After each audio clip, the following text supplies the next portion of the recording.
Yeah. Can you hear me? All good. Testing. Mo Talks MMA testing. Sweet, yeah? Is it good?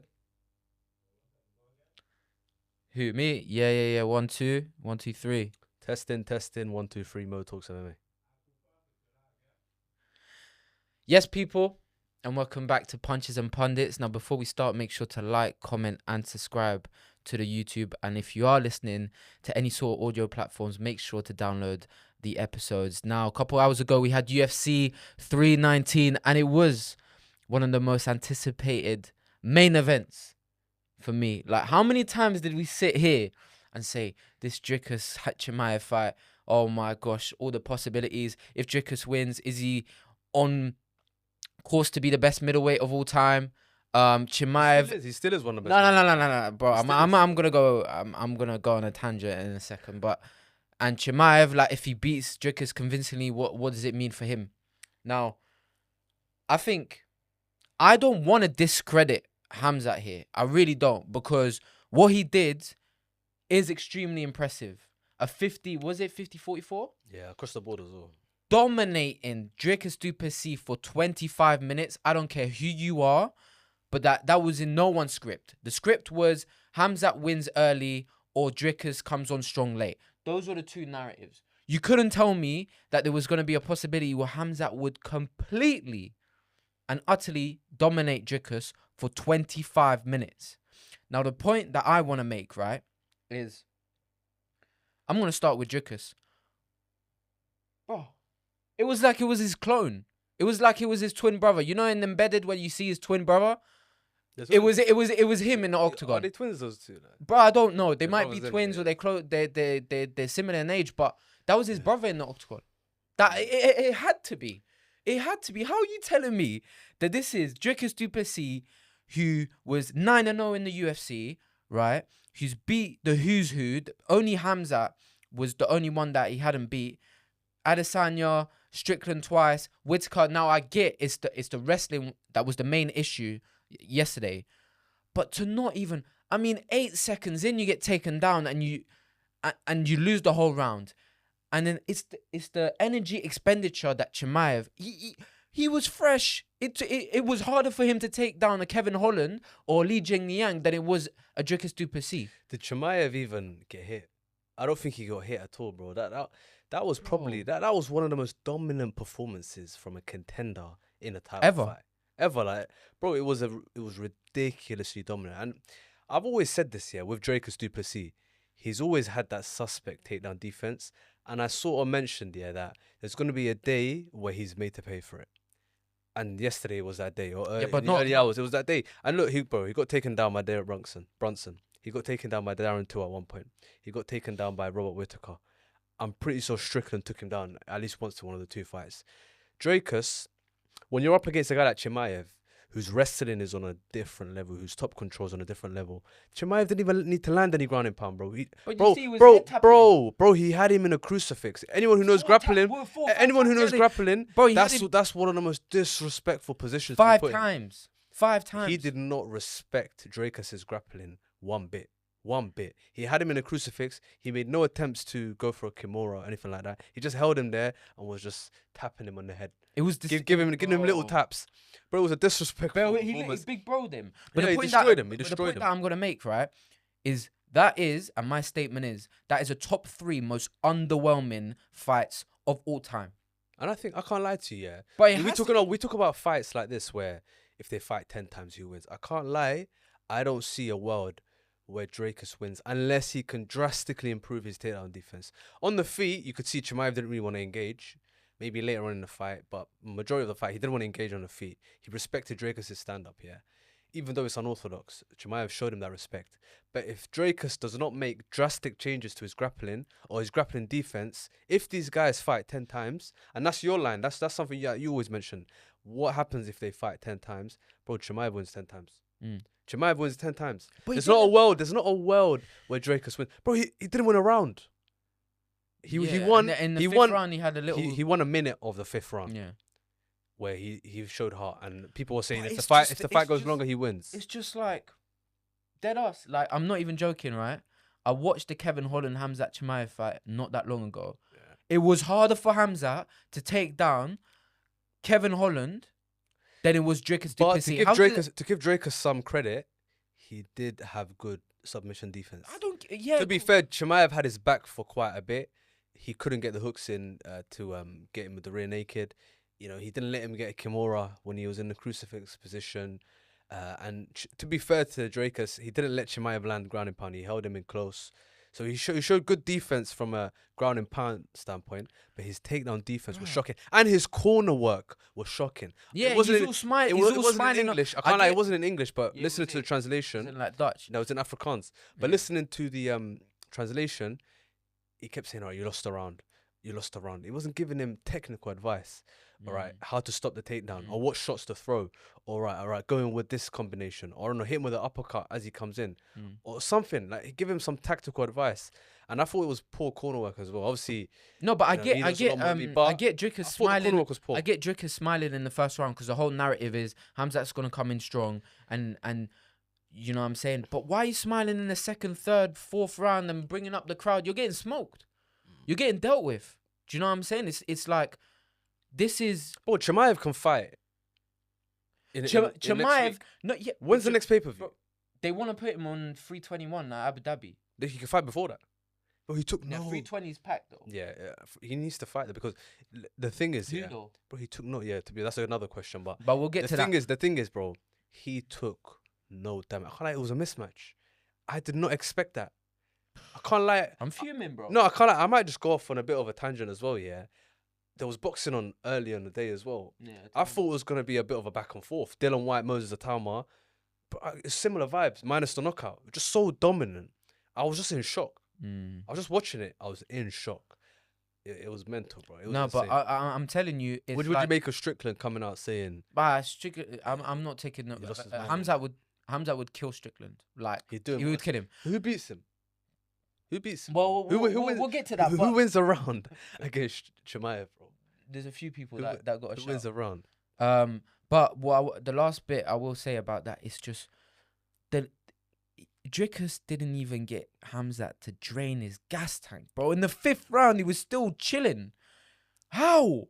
His takedown defense was shocking, bro. It wasn't stinky. even. Yeah, no, it's horrible. It's horrible. And I've always alluded to it. I've always alluded to it as well. Nah, but then there's going to be a day where he's. I'm being serious, yeah. I'm being serious, yeah. You look at and I was thinking about this on the way here. You look at Alex Pereira, yeah, when he fought Ankalaev, or you look at Corey Sandhagen when he fought Umar, yeah. If it was a case, yeah, that Dricus was stuffing these takedowns, but like Khamzat was doing just enough and all of that, and Dricus couldn't actually get his striking off, that would be one thing. This was like, bro, they don't even belong in the same octagon. And this was the reigning, defending middleweight champ who had two defenses. I think more than that. It's 3. He won the belt against Strickland and he defended it twice. Yeah, you're right. So 2 defenses going into 3. Arguments about if he beats Khamzat, has a conversation about possibly being one of the best middleweights of all time. And he drops it's whether this is his level and Khamzat is just that good, or Dricus dropped an ultimate stinker. You know what's funny as well? You know what's funny? I still think Dricus beats all the other guys. Does he though? I think he does, bro. You're telling me Fluffy Hernandez, yeah? Look at what he did to Delete Say the other day. You're telling me Fluffy Hernandez doesn't look at Dricus' grappling? Fluffy can grapple, but is Fluffy the wrestler that Chimaev is? That's the thing. Because Dricus is not easy to submit. Dracus' jiu-jitsu is not bad. His wrestling is shocking. That's the problem. Bro, his initial takedown defense, he didn't sprawl once, bro. Do you know how easy it was? And when he did sprawl, then Khamzat would be quicker than him to get to. Yeah, he wouldn't like put his leg like back to stop him from getting his leg. And whatever it is, single leg, double leg against the fence, Khamzat, it was little fish. It was a 185 a fight and a 170. The takedowns got easier as the fight went on. But there's one thing I want to bring up as well, yeah? We need to speak about Mark Goddard. And obviously, I have a lot of respect for Mark Goddard. He's probably one of the best refs. But I didn't like what he did in that 4th round, where Chimaev had a very dominant position. Okay, he's not landing ground and pound, but it took a lot for him to get Dracus in that position. And he stands them up. it's almost like he wanted Drakus to win the fight. It's almost like he's a Drakus fan, and he wasn't happy seeing Drakus getting dominated like that. There was a stand up in that 5th round, which was fine, and I agreed because Chimaev wasn't doing anything. He was on top of him in the full guard position, doing nothing. But in that 4th round, there was no need to stand him up. And what does Chimaev do? He just takes him down again. So it's like, what's he doing? You know, I don't understand that as well with stand-up stuff. Like, it's like, almost like you're catering to the fans and the crowd who are screaming and shouting. They're booing because they want to see someone get knocked out. But as a ref, and Goddard is a very good ref. He's a student of the game. You need to not listen to the crowd and don't feed into it. Do you feel like Khamzat was looking for the finish the whole time, or was he conserving energy at times? I can't lie. I think, yeah, he was conserving energy. I think it's kind of gotten to him where people talk about his conditioning and the fact that he can't go 5 rounds. But he also didn't see Drakus as a threat. The reason why Gilbert Burns had so much success. MMA maths is so it's crazy. Because Gilbert Burns has a guard. With Chimaev to be a what threat. About Usman though? You know, Usman has takedown defense. Usman made Chimaev work for every takedown. This is what I'm saying. But Drakus isn't the grappler Usman is. That's the problem. Usman was what, Division 2 wrestler. But he's a smaller guy than Drakus, bro. We're talking about he doesn't have the rest of him. We're talking about Drakus possibly going to 205, bro. No, Drakus is huge, but it's about skill and technical ability. And Drakus will never be the wrestler. So you're saying Drakus in camp, like he was. Yeah, I don't know what he was doing in camp. The way he was talking before the fight as well, he was talking about, I'm going to fight his wrestling with his I don't care if he takes me down. I'm going to get back up. It's going to be a war. I'm like, are you sure you don't care he's going to take you down? That's what I was thinking. Are you sure? You're not fighting, you know, Derek Brunson, or you're not fighting guys who are not elite. You're fighting the cream of the crop. And just back to Gilbert Burns. The reason why Gilbert Burns had success was because he had a dangerous guard. Chimaev was scared. Not scared, sorry, but he was like cautious to get in his guard because this guy can throw submissions. And Kamaru Usman had an elite takedown defense and can take you down as well. Drakus has no threat. But he has no takedown defense and he has no guard. But also the biggest part is he made him work. Khamzat didn't have to work for these takedowns within 30 seconds. He didn't break a sweat. 30 seconds of every round, DDP was on the floor. And he couldn't do anything about it. And I'm sorry, that's just not acceptable. He's probably had tougher rounds in sparring. Who was that? I reckon Chimaev had a tougher camp I'm being serious, yeah? I think Armin Sarukian, whenever they grapple... Yeah, of course. Yeah, of course. What do you mean? Armin's a flipping... No, but Armin's grappling. Armin's grappling so you're saying Armin Sarukian should be a better hard... Armin Sarukian should be a harder round for Khamzat than DDP. No, that's not... But bro, it looks like that, bro. No, you're right. Drakus should have done a lot better, but Armin's wrestling is cream of the crop as well. I know his wrestling is cream of the crop, but he's small. Just shows that we have to put, bro. We have to, bro. I can't lie, yeah. Do you remember when we got a lot of stick around Makhachev fighting Drakus, bro? Oh my! I can't lie to you, bro. I think the trolls were right, bro. I can't lie to you, bro. We were getting abuse, yeah. We were getting abuse saying we were like, well, there's no way Drakus would lose to Makhachev at 185. He's too big. And Drakus, of course, I mean, before this fight, he was elite. I mean, he still is elite, but he was doing his thing. Like, there's no way Makhachev comes up to 185 and troubles Drakus. He's too big. I can't lie. I can't believe Makhachev might do the job. No, that takedown defense, bro. That takedown defense is probably regarding all the champions, yeah, that we've had. Probably the worst takedown defense. Alex Pereira, he's a kickboxer, has better takedown defense, bro. He had Ankalaev. Is it a fight IQ thing? Or is it a takedown defense thing? Because I'm sure when he trains, I'm sure he's stuffing singles and he's stopping double legs. But is it a fight IQ thing? He's training in South Africa. You're telling me he's got really good grappling? I'm sure he can fly people in. But the thing is, yeah, is it an IQ thing? Because even on the feet, what was his game plan? Because every round starts on the feet. And before Chimaev would shoot, what was he doing? He wasn't throwing any jabs. He wasn't feinting. All right, he threw the odd head kick, but what was the plan? He wasn't throwing any body shots. The plan. I don't know what the plan was. The plan was probably for him to make his reads, have enough time on his feet to make his reads. If you look at Kamaru Usman and Gilbert Burns, when they had success against Chimaev, it was pressure. Chimaev isn't the same going back. Drakus was happy to let Chimaev take center of the cage and press him back. So what was the game plan? But he got took down after 8 seconds. Yeah, but with Chimaev, you can't let him back you up. And it's the same when everyone fought Khabib, and it's the same when everyone fought Makhachev. Do not let these guys back you up. And Marab, you can't let them back you up. So I don't understand what the game plan was. I don't like the narrative that Khamzat's boring though. I think DDP played a big Who said part. it was boring though? A lot of people. Nonsense. I know, like it's nonsense. I think Ariel came out and said it wasn't a boring fight. For me, it wasn't boring. For me, it was It was underwhelming because of how bad DDP looked. Yeah. Yes, it's the bottom line. We've given DDP the max credit, bro. We've said that this guy is like. But we said he's the most underrated fighter on the roster. If he wins this fight, he's the greatest middleweight of all time. But this and there's arguments for him to even go up the pound for pound list. But he might need to call a spade a spade, bro. That was a stinker, ultimate all-time stinker of a title defense, bro. It's up there with the worst title defense performances I've ever seen in my life. Bro, when was the last time a champion with 2 defenses went into his 3rd defense and loses a 50-44? A 50-44. That's unheard of, bro. A champion, that might be worse to get knocked out. Yeah, that's what I'm saying. Then if Khamzat steamrolls him and submits him in round 1, yeah, I don't know, bro. He just got dominated, and Khamzat was not tired, bro. Yeah, he didn't. And you got Dana White coming out saying, I thought it was a 50-41. Yeah. You thought he 10-8'd him 4 out of 5 rounds, bro. No, we're Drakus fans. Like, I like Drakus. But there was always that thought for me. It's also like Chimaev's wrestling is too much. It's the anticipation of like DDP, CV, what we've seen. What I thought was gonna happen. You're right. Even though I did say Chimaev would win, the way he won, nobody, bro. I thought it was gonna be a back and forth award. Chimaev would have to work. He'd nick the early rounds. You know what I'm saying? DDP would come back. DDP would scramble from the takedowns, land his unorthodox smacks, get taken down again, get back up. Drakus looked slow as well. He looked slow, like he didn't look. I don't know where he goes from here, Drakus. I mean, let's talk about where they both go from here. Let's start with Drakus. Where does he go from here? Like, because who is there for him to fight? I mean, he's not getting a rematch. Does he go up to 205? No. He'll stay at middleweight. I think there's a few options. Do you know what? If he doesn't want to take much time, I think Fluffy Hernandez deserves a shot at the former champ. I think that's a good shout.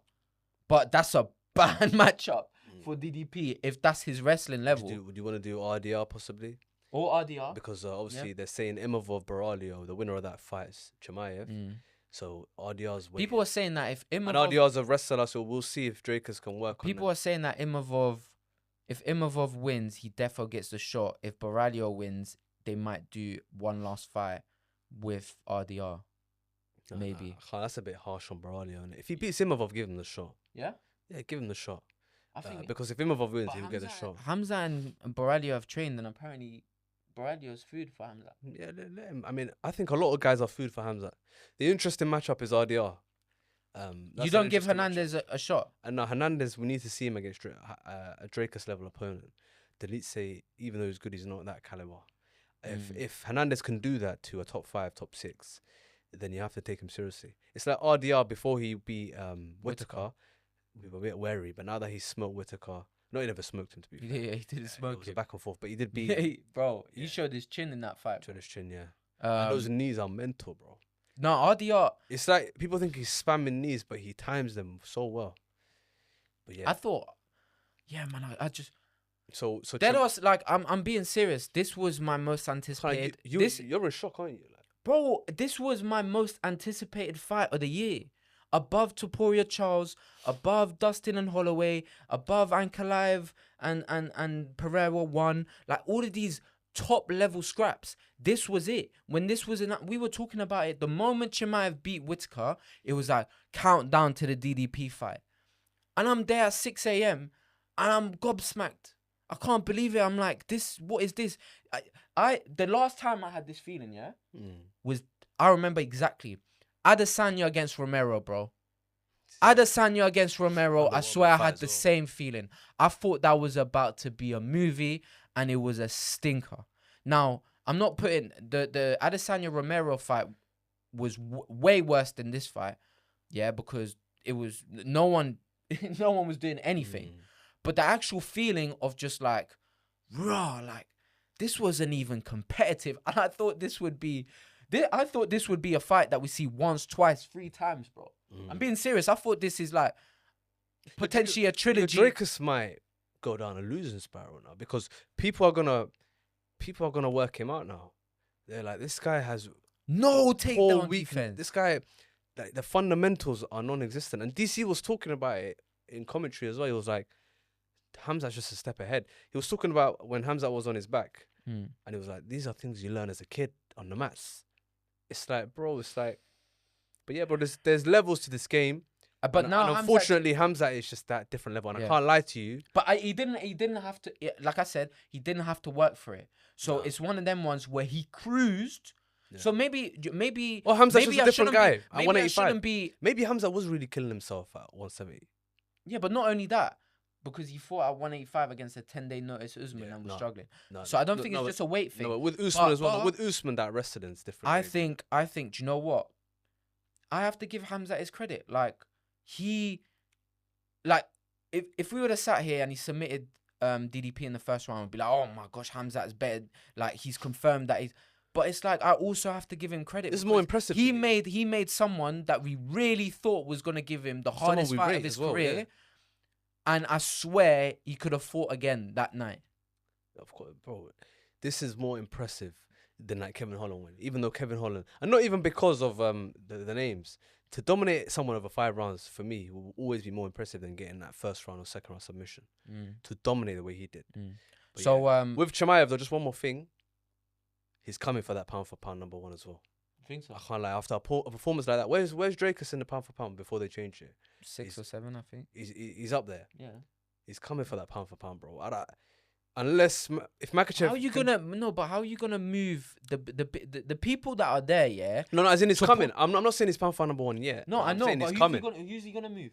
No, I'm just saying. I'm just gonna move Topuria, Islam. No, it's not something that will happen Marab. in the next couple months. Maybe it'll take a year, but I'm just saying it's coming because that kind of performance is a statement, bro. That's like, bro, he's like Marab on steroids, bro. That's what Marab does, but this is even more dominant. Maybe Marab does a bit more on the feet, but it's like a Marab-esque performance. I mean, Marab's even better. getting finishes now as well. Yeah, Marab's getting finishes as well, to be fair. But with Chimaev, bro, I don't see who stops him. I know you mentioned some grapplers. Touch wood, but he just needs to stay active now. That's the biggest part for him. With me, you're right. Because now he's champion. Like there's demands, bro. Activity is important as well. You're right. So Khamzat is now the UFC middleweight champion. And I think that everyone from watching him on Fight Island felt like that would be probably inevitable. But now he's here in 2025 going into 2026. This is where his legacy starts getting made. Defending his belt, maybe a shot at 205 later down the line, and we go from there. But now he is UFC champion and he beat the reigning, defending UFC champion that we all thought would give him a good fight. Listen, credit to Chimaev and let's see what's next. But let's talk about your boy Pico, yeah? No, hold on. Your boy Aaron Pico. That's your boy, innit? No, that's not my boy. That's your boy. Bro, I had Murphy winning. No, I'm playing. No, but I tell you what though. All throughout, it's like Pico. And I watched and I locked in.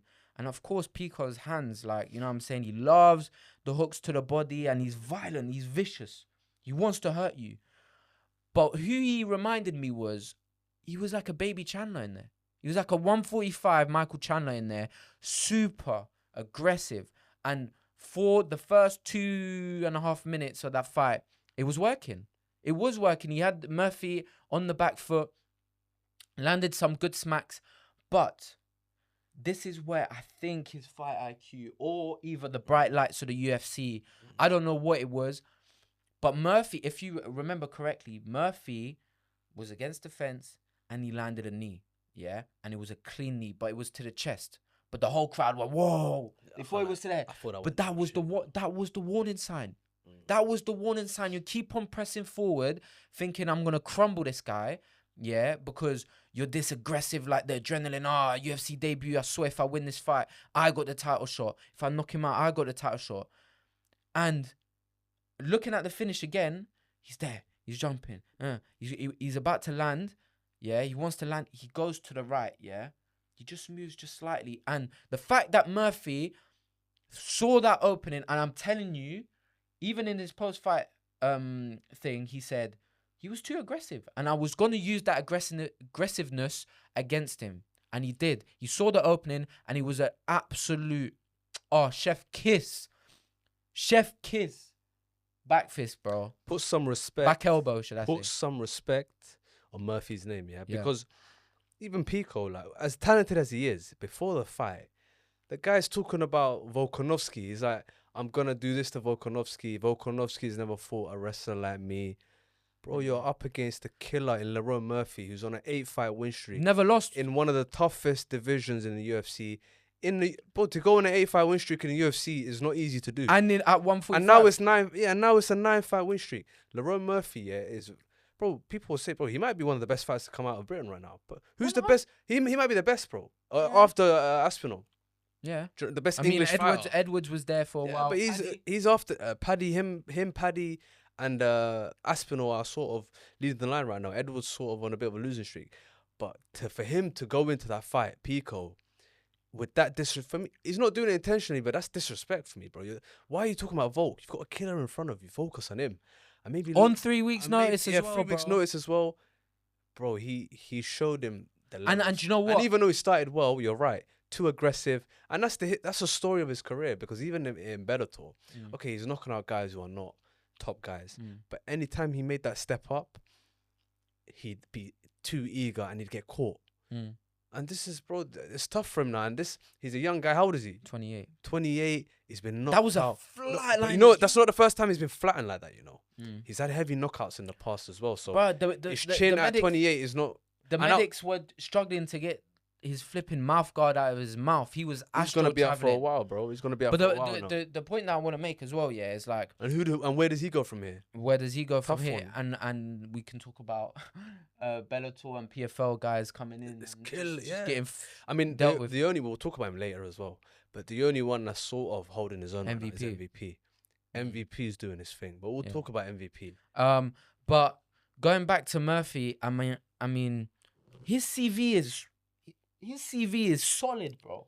He's been there with a who's who, and I feel like, and Joe Rogan alluded to this, he needed that moment. This was the biggest sport of his career. He's had main events in the Apex, and he's had big fights, but it's like, you know those fights where you're like, oh yeah, this is a ranked featherweight fight, but it's not like a #1 contender fight. This is probably, with Evloev dropping out and him being injured, which is obviously unfortunate for him, but it's just the game's the game. You know what I'm saying? The statement that he made in a co-main event of a massive pay-per-view, bro, it's like, wow. It couldn't have gone better for him. And I think, wholeheartedly, he deserves the shot against Volkanovski. And Volk tweeted at him and he said... One thing about Volk as well, he don't duck no smoke. He wants all the smoke. If everyone was out for a while, you know, the details of his injury haven't really come out like that. We don't know how long he's going to be out. Yeah. If it's a big injury, then give Lerone the shot. And even if he's ready to go, Evloev for me needs another fight just to test out whatever injury he has. Yeah. So yeah, definitely Lerone deserves a shot. And also the finish, man. It was he didn't win a decision. He brought Pico. It was astro traveling in the middle of Chicago. Do you think there's a UFC to blame with the matchmaking? No, because he's joined the UFC, and the first fight was Movsar.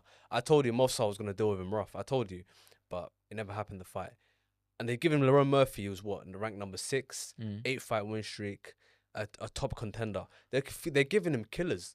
Do you not think they should have sort of eased him in? No, because give him a guy just outside the top 15. If Pico wins that fight, he's probably there and thereabouts for a title shot. He got flat. So, bro, it's one of them where do you feel like you're the best 145 on the planet, or you do?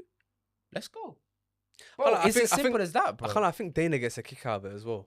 Just to put PFL guys and Bellator guys against the top guys. And, bro, so far it's not been a good run for them. So I think Dana gets a kick out of it. But Murphy's good, man. And regarding like a potential matchup with Volkanovski, the only thing I will say is that Volkanovski's fight IQ is like, that's probably one of his biggest strengths, right? Going 5 rounds, knowing when to put on the gas, when to chill, when to use the wrestling, when to do this. I mean, Volk will look at Pico's success with the wrestling early on. And sort of going with that wrestling. No, but I think Pico is exceptionally strong though. Yeah. I won't lie to you. Like when he's fresh, you can see that's a strong dude. Volkanovski, in terms of pure strength, I don't think he's probably stronger than Murphy to manhandle him on the ground like that. But then again, Murphy got up every single time. So it's one of them ones. He wasn't there. Murphy can crack as well. We saw the elbow there. But he's got hands too. But this is what I'm saying. So, and also, what does a finish like that do for Murphy's confidence? In the spot where all the chips were in the middle of the table, right? He was at disadvantage. 3 weeks notice. I put all my chips there. I feel like Pico's unranked, bro. You know what I'm saying? I know he's coming from. And you're right. He's got more to lose because he's unranked. He's fighting on. He's bordering the top 5. Lerone had a lot more to lose than Pico. Pico can lose, but it's his first fight in the UFC. But the reason why Lerone loses, he's cooked because he's ranked 6, and he loses someone that's unranked. Yeah, that will kill him in the rankings. But also, because he got the finish like he did, he's gained so much. Yeah. So it's a double-edged sword, and it was a gamble. What was Dana saying in the post-fight press conference? No, he said shot. He wants to give it to him. He said, "I'm hearing it. Sounds like." He said it sounds good to me. Yeah. So it's one of them ones, and also Dana, like he'll do anything to not give Evloev the. Would you do? And also don't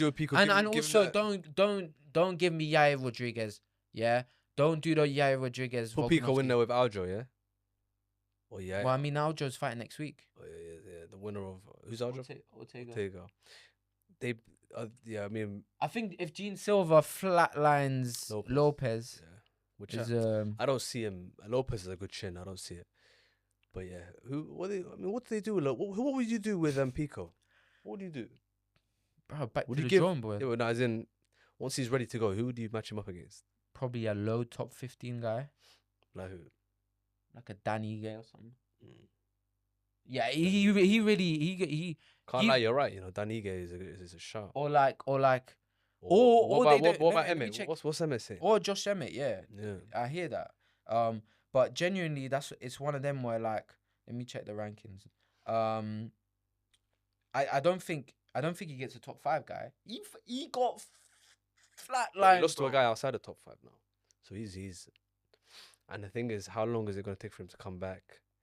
Like, bro, that was a heavy knockout. Yeah. Ortega. Bro, I don't know, man. But I had Murphy winning. I thought the odds were kind of disrespectful, bro. I'm not gonna lie. Pico was a favorite. Yeah. It was a favorite. Yeah, bro. Yeah, they lost their minds. Bro, he was a comfortable favorite. It wasn't even like a pick'em's fight. Anyone who knows the sport, who looks at Pico, they look at his resume. Bro, he's not beaten the caliber of fighters there's a few Lerone Murphy has beaten. Chikadze or Nama. Is Ayman Zahabi he's booked. A featherweight or a lightweight? He's booked though. Zahabi is. Yeah, he's booked though. You're right. He's booked anyway. Who's he fighting? No, he is booked. I saw it recently. But yeah, there's a few fighters that Pico could fight, but he needs to. Hey yo, he needs to not do like Charles, and actually. You know what I'm saying? Because Charles is fighting in October, which, by the way, we haven't spoken about. We need to talk about that. But I'm not happy about that. Yeah, no, it's too soon. And I get the opportunity of fighting in Rio and all of that. But segueing nicely into that Rio card, my boy Carlos Prates back in the eye. Oh, I'm so gassed. Bro, I'm so gassed. I swear, the Ian Gary fight was just like, it was just a weird one. Even Jeff Neal, I can't lie, yeah? Before the fight, he was talking about Jack Madalena, saying, Madalena, you need to beat Makachev. Don't embarrass us. Yeah, I'm like, bro, forget that, bro. You got a killer in front of you. Don't worry about what Madalena is doing. Too many of these fighters, they worry about other people, other fights. You've got a killer in Prates who's got a chip on his shoulder, who lost his last fight. He lost his last fight. He's probably going to come to this fight annoyed, frustrated. Let's go, man. Let's go. And then Prates come in, and bro... Prates I think he has the heaviest hand in the weight class, because you look at him, you're thinking, he's one of the heaviest hands in the weight class. But no, bro, the heaviest. At welterweight, bro, this guy's power. Let me get the ranking. No, this guy's power I think is unmatched, bro. He hurt Ian Gary heavy in that last fight, even though he lost in that final round. Maybe Buckley's got a shout for strongest. I can't lie. And talking of which, I think Prates might be a heavier hitter than Buckley. But do you know what it is? And I love it, yeah? It's like, you know, with guys like that, yeah. I don't know, like you compare it to, let's say, a footballer that loves the lifestyle. Yeah, you're smoking and drinking and all of that, and he still does it. But he recognized that. Damn, if I just would have done this and I just would have done that. Do you think that will prevent him though? Ian Gary. Ian Gary dedicates his life to MMA. He lives and breathes it. He thinks about it all the time. But do you think that will prevent Prates from ever becoming a champion? Maybe that lack of discipline. The fact that he bounced back the way that he did from that loss yesterday gives me confidence that when push comes to shove and he has those real big matchups again. By the way, let's not forget, the Ian Gary fight was on short notice, by the way. No, because skill-wise, Prates is very talented. His takedown defense. I even said that fight on a squad, he's top 2, top 3. Prates is very talented, yeah. Unbelievable. But it's like he doesn't live the life outside the cage. But that's what makes him happy. Is that going to haunt him? Will he be someone that's a lost talent? Or somebody that could have done more in his career if he had stayed disciplined. Well, if he put down a drink, if he put down the blips. He answered questions about his cardio against Gary. In the 5th round, there was only one person looking like he was going to win that fight, and it was him. And in terms of mentality, in terms of going back into the trenches, the training camp, when he's in Brazil, locking in, damn, I lost the decision against Ian Gary. I've taken my first L in the UFC. How do I bounce back? I bounced back by getting a 1st round finish and absolutely flatlining Jeff Neal, who's never been flatlined before, bro. Yeah, never been being like that. And what a call out as well. Calling out Leon Edwards. In Brazil. Former champion. Striking matchup. A striking matchup. If I'm Edwards, I take it. Edwards, I take it. Because Edwards doesn't... Edwards... Yeah, no grapplers. No grapplers for Edwards, bro. His last couple losses were because of the wrestling. Yeah. So that's a good fight for Leon in terms of striking matchup. It's whether it's a good fight for Prates as well, who loves to... But it's whether he wants to go to Brazil. But I feel like fighting in Brazil is a good experience, though. At the end of the day, you do as you're told in the UFC. You think they'll offer Edwards the fight? If they send him a contract... Who else do you think he has to do it? I think Buckley wouldn't... He would be all for the smoke, though. And I tell you what... That's another good fight. I tell you what... That's probably a better fight. Bro, Buckley Prates... That's a better fight, in my opinion. Than the Edwards one. I think Buckley's power is a lot more... Edwards is on a bit of a... factor. Yeah, Edwards' confidence isn't the same. Buckley can really flatten you if you make a mistake. And I think because of that, we'll get the best out of Prates. And Buckley's not really going to grapple, even though he can grapple. So if you were to say, okay, so I'm going to name you some fighters, yeah? Other than... So who do you think Prates beats out of the people 10. that are in front of him, yeah? So Colby. Yeah, he beats Colby. Buckley. I think he beats Buckley as well. Michael Morales. That'll be a good fight, you know. Morales is underrated. Yeah, but I think he beat Morales as well. Gary in the Gary rematch. That's a tough one to call. I have to still say Ian Gary. Usman. Ian Gary. Usman. I can't lie. Usman would win. I can't lie. Yeah. You know what? I probably. Yeah. Oh, but bro, this is what I'm saying. Going back to the DDP thing, yeah. I know. Like Khamzat is not the same like as Ian Gary, but Ian Gary kept down MVP, and MVP is making a nice little name for himself at 185, making Jared Cannonier look stupid. Like, you know what I'm saying? We need to get to that. But that's what I'm saying. Like, Prates he's got good takedown defense, bro. You know what I'm saying? So yeah, I feel like Usman would get takedowns. He's got better takedown defense than Drakus. Shavkat. Nah. Shavkat beats. Shavkat's a demon, bro. I think that matchup down the line might happen. You know. Yeah, I just think Shavkat, he's a monster. So you think he's the uncrowned king? You think he still loses to all the grapplers, basically? I just think we have to see him in his next fight. But he's a fun fight, bro. He's a fun fighter to have.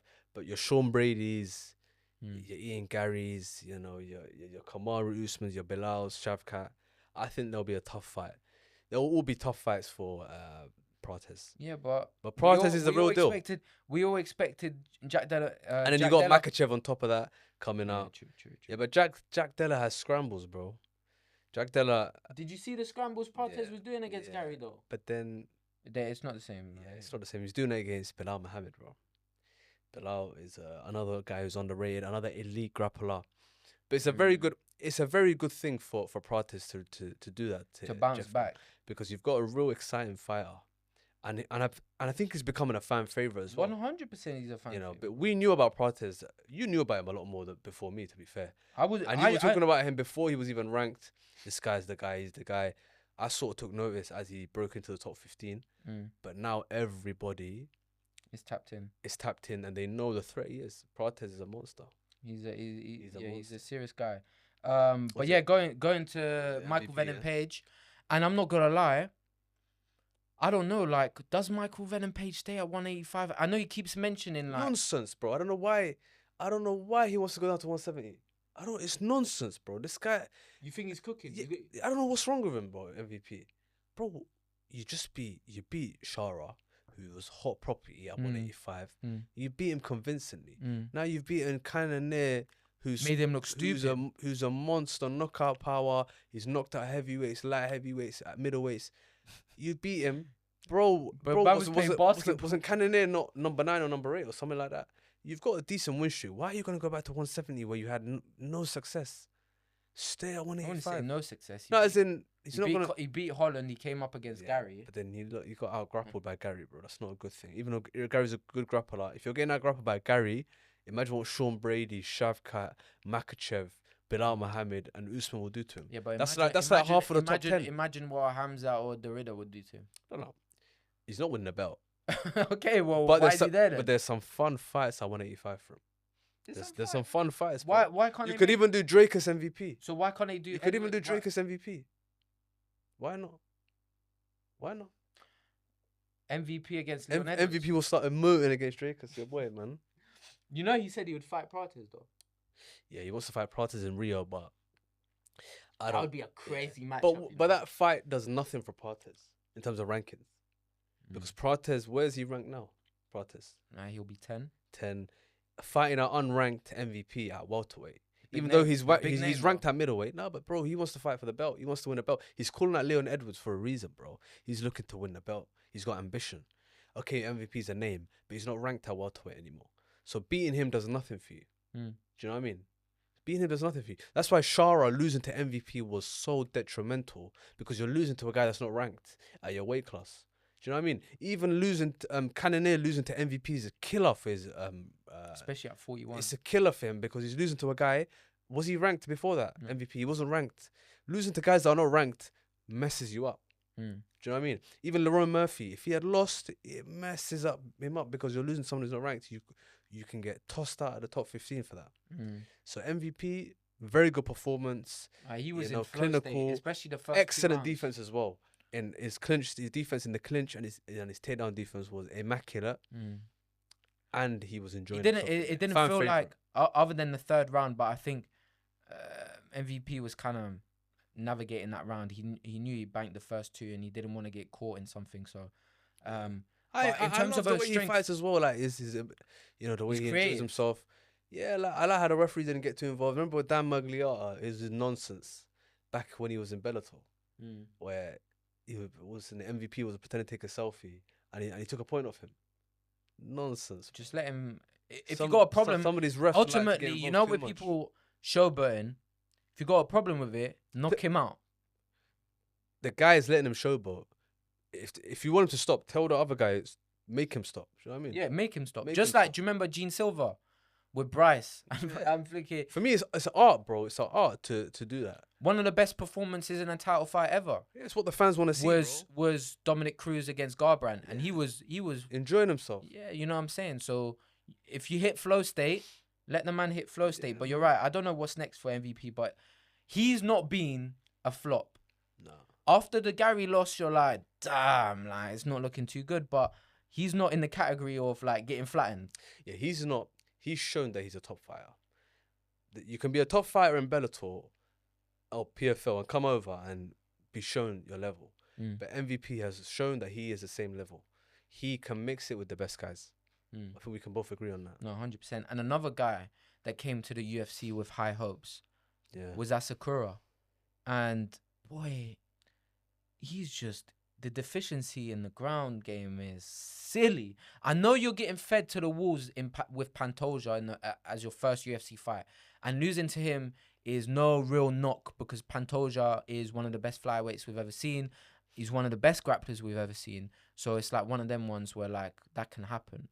But Tim Elliott, after a 2-year layoff at 38 years old, to catch you in a submission, it's like, it's not a good look. It's not a good look. And like, it's like, bro, where does that Sakura go next, bro? I can't lie. One more loss, he might get cut. You know how Dana is. Like, Tim Elliott was 250 favorite. Yeah, I'm just trying to see what other cards there are coming up. What, the Shanghai one? Yeah. We'll talk briefly about, so this guy, I'm gonna struggle to say his name, but Khamzat's training partner, he was on the Contender Series. Yeah. And it fought 4 days after. He was fighting Eric Nolan. Shout out Eric Nolan though, like, and Dana said that he's gonna give him, they're gonna sign him to a contract because that fight just kind of spawned, and he rocked him. Susu. Let me see that. My man. Shit.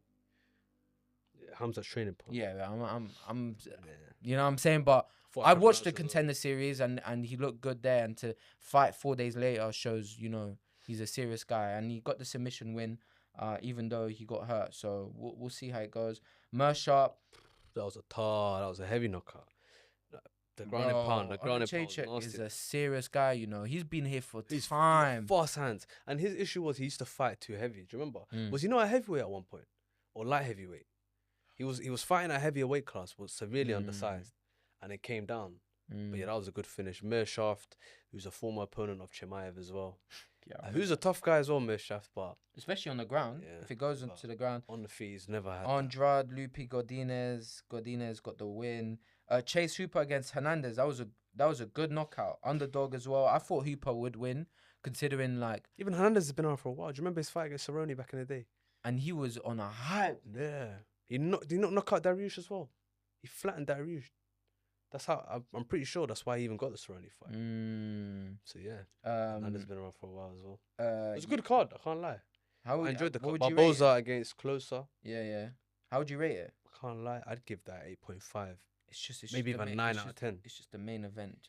I mean, the main event for me was a good show for Chimaev, to show his level, to show that he's always been at this level. He's always said he's the best. I'm gonna kill everybody. I can't lie, bro. He didn't manage to kill him, but he managed to dominate him. And there's talks of him even going up to 205. 205. We'll do a little preview of the card next week. Johnny Walker against Zhang Mingyang. Zhang Mingyang is the guy who fought Lionheart last time. Johnny Walker's in trouble. Gonna get flat. Johnny Walker's in trouble. They're feeding him to the wolves. You know the Chinese crowd are gonna go nuts. Yeah, that fight has literally been made for Zhang in his home country to make that step up, to make him look good against a name. Johnny Walker's been around for a while, but in my opinion, it's a mismatch. It's a big mismatch. Johnny Walker's a guy that's been around for years. He's moving from camp to camp. You know, he's sort of his brother's good. To be fair, his brother's doing his thing. He's strong, strong grappler. Bro, he's a heel hook specialist. Bro, he's found the cheat code. You know, with the heavier guys, once you got like a specialist submission, like it is long day. That might be the guy to Aspinall. But it almost feels like the co-main is. I mean, in terms of pure grappling, that's gonna be a scrap, man. The Ortega Sterling one. Yeah. You think Ortega's got the advantage in pure jiu-jitsu, but then in where's Ortega at this stage in his career? We know his grappling ability. Who did he fight last time? He hasn't fought since. That's Lopez. the thing. I can't remember. And did he not get done for? Was he not on a ban or something like that? Why has he not fought for a while? Is it an injury or is it a PED issue? No, he wasn't on a ban. You're thinking about when Volkanovski said but that was time ago. Yeah, the thing is that with Ortega, where's his head at? He hasn't fought. Where's his head at? What kind of space is he in? I don't really know what. He hasn't fought since the Sphere. Yeah, so that's the thing with Ortega. I don't know where his head is at. But if we see the best Ortega, it's an interesting fight. Aljo's the better wrestler. Ortega has that threat off his back, so Aljo will probably be cautious to take him down. It's gonna end up being a striking match. You think so? I think it's going to be a striking match. It will be similar to Burns and Chimaev. Wrestler against a jiu-jitsu specialist. I do think Ortega's probably got better hands, though. Yeah, Ortega's got better hands. But Aljo, again, you can't sleep on him. Aljo might just hold you down and just nullify his jiu-jitsu. Is it 5 rounds, though? Yeah, that's the thing. If it's a 5-round fight, I lean towards Aljo. If it's a 3-rounder, because obviously Aljo would be wary to take him down so early on, I'd give it to Ortega. But that's an interesting fight. That's a fun fight. Yeah, it is a fun fight. Pavlovich against Waldo Cortez Acosta. Pavlovich used to, bro, the aura this guy had for a little while, bro. He was the boogie, man. Yeah. But he ran into Super Tom, innit? Bro, he ran into Tom, man. It was a long day for him. We do have a British fight on there, though. Lona Kavanagh against Charles Johnson. Yeah, he's a talented fighter. Bro, Kavanagh is a serious Didn't the guy. UFC sign a Scouser as well recently? I'm pretty sure they did. I should know his name. He trains with Paddy Pimblett. Riley. Is that his name? No, I bring it on. No. Luke Riley? No, UFC. But yeah, Lona Kavanagh's last time out, he had a... Who did he fight? Shamrock. Oh, yeah. Shamrock. Yeah. And he's talented as well. So He's good. He was fighting now. It's good to see more British fighters get signed to the UFC. Yeah. It's good to see it. Felipe Dos Santos. We need more champions. That was a good fight. He fought in March. He's been kind of active since he fought in November. He's fighting in March, and now he's fighting again in August. So that's good. That's good activity, to be fair. And like I said, at flyweight, you go on a good, nice little run. You're already 3-0. You get to 5-0. You get to 6-0. Now we start talking like big boy competition. You know what I'm saying? So I'm excited to see him scrap. Other than that, we need to talk about your boy Oliveira. The people that are advising him. In my opinion, Oliveira, he needs to be protected. He's just suffered the worst knockout of his career in terms of how heavy it was. A vicious knockout against a power puncher. Take your time and sit out. I don't know. I know it's a Rio card, but health before all of that, bro. He's getting on in age. He's not mad young anymore. He still has fight left in the tank, but you can destroy his tank by bringing him back too early. And he's coming up against, bro, someone who's going to be hungry. Yeah, someone's going to be hungry. And the thing is, there's a big skill gap as well. If they're both fresh. Yeah, if they're both fresh. But because of the fact that, or because of the circumstances where we know Oliveira's just been knocked out heavy, bro, he might lose the fight now, bro. Do you know what I mean? Do you not agree? Yeah, I mean, that's the balancing factor. I think I agree with you that if Justin Gaethje can beat Fiziev twice, and last time out he dropped him pretty bad, no? Yeah. Fiziev, you know what he's going to do? He's going to spam leg kicks. He doesn't really have good hands, but he's got crazy leg kicks. Nah, Fiziev's got... No, he's not a boxer, you know. He doesn't have... I'd say Oliveira's a much better striker with the hands. I think he's a much better grappler. Yeah, much better grappler. I think he's got better hands as well. His shot selection. But do you feel like maybe Oliveira feels like he might not get this opportunity again to headline a Brazil card, and it's just like, you know what I'm saying?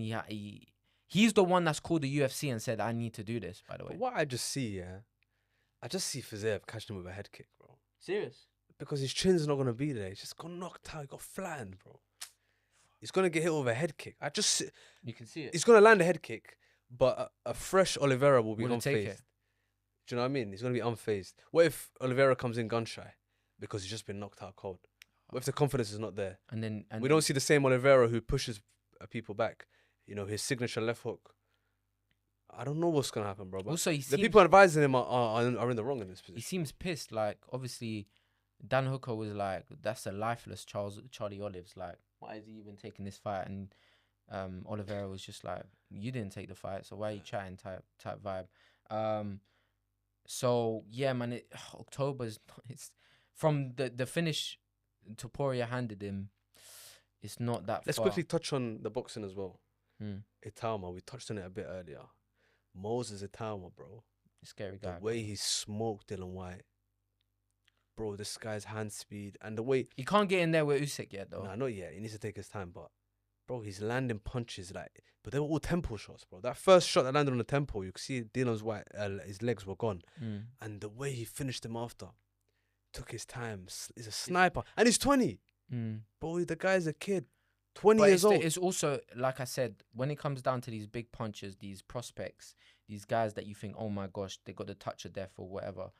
When they show composure about picking their shots, when they have someone hurt, is the biggest telling sign that this guy is going to be a problem. Whether that be in MMA, like, do you remember another Manchester top team guy when we spoke about Gauthier, about his composure when he came down to actually finishing someone? Same with Italma, showing that composure. That's the biggest telling sign. So we'll have to see. I think he needs to make that. People are saying Wyatt's washed, though. Like, Wyatt should retire. Wyatt is not the same guy as before, but I expected him to do better, bro. I was not expecting that. I can't lie. I thought it'd be going to the later rounds. But yeah. Quickly though, you know that Paris card. Who you got? Imavov. Yeah, let's do a prediction there. So quick. I think Imavov takes it. I think Imavov takes it. I think he's the best striker. Yeah, it's a decision fight. It's got decision written all over it. Even if Baralio wins, it's a decision. I don't see. And also Baralio's a tough guy. Do you remember the fight with Cannonier? Yeah, it's tough. That was a scrap. Yeah, so I'd say Imavov decision. I just think he's the slicker striker. I'd probably agree with you. Yeah, he's a slicker and Baralio weighed in on Friday. Let's talk about that. That is probably one of the most low IQ things you could do. Do you remember when Tony Ferguson done that? But he's not a big middleweight though. No, but do you remember when Tony done that? Though? Yeah, but he's not a big middleweight. Yeah, but still, bro, cutting he's weight in shape. And then putting that weight back on just to cut it again. Nah, but that's not gonna help you. Bro, that fight is in 2 weeks, bro. It's 2 weeks. Yeah, he's not really gonna put on that weight like that. He's gonna stay trim. But talking about feeding to the wolves, bro. BSD is getting fed to the wolves. You know he's fighting, isn't it? He's fighting. Rufy. Yeah, he's in trouble. Oh my god. We say Rufy about to spark him out in Paris. BSD has been in there since the Poirier fight with Rufy. Rufy's number one out of that team, in my opinion. In my who's gonna be champion first? Rufy's the best, but he won't be champion because you've got demons in that weight class. But I think out of all of them, you can't chat to Topuria now. You can't chat to Topuria, bro. Topuria is too much. But out of all of them, who's become? Oh, it's a tough one. You know what? Gene Silva, yeah. Yeah. Bro, it's Silva. It is, isn't it? Yeah. You have to look at 145. You've got to look at the weight classes. Yeah. Ilya Topuria, come on. But what you think? You think Rufy's gonna knock him out though? BSD. Yeah, he's done, bro.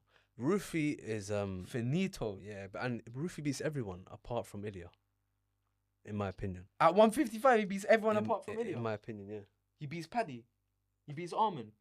He beats Paddy. What do you mean? Of course he beats Paddy. What do you mean? We ain't seen his ground game, bro. Bro, he beats Paddy, bro. Sarukin's a tough one. Sarukin's a tough one, I can't lie. Because his wrestling is insane. But the guy in Ilya Topuria... Rufy beats Oliveira. Ilya Topuria comes in with 4 or 5 punch combos, bro. It's unseen in MMA. It's too much. I can't lie. If he flattens Sandini on a quickness... Him and Gaethje will be up on fight. Apparently they're going to do Gaethje, Pimlet. Paddy. Yeah, well, it sounded like Gaethje wanted to retire if it won a title fight. Yeah, so, but you can go retire, bro. But you do as you're told in the UFC. Do you know what I mean? Yeah. I don't know who he thinks he is to call the shots. Bro. Yeah, he ain't calling no shots. There's guys that deserve it way more than him. Yeah. Well, we need to find out like when Topuria's coming back and who he's fighting. It's a bit of a like, who's it gonna be? But I'm excited to see that. Rufy against Sandini. Oh my gosh, he's gonna silence the crowd. It's actually peak. Would you rate UFC 319 out of 10 though? Yeah, 8.5, possibly 9.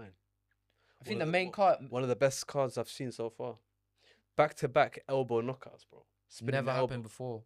Yeah, Prates and never happened in UFC history. Yeah. Which one was nicer though? The Murphy one, isn't it? Yeah, for Prates. It was cleaner.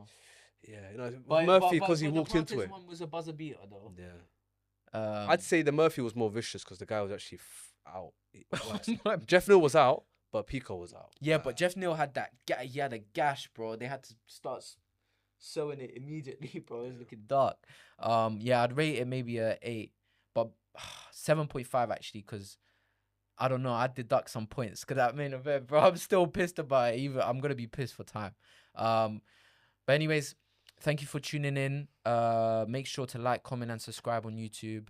And watch out for the clips on TikTok and Instagram. We'll put all the clips that from today's episode. So, yeah, see you lot soon. Peace.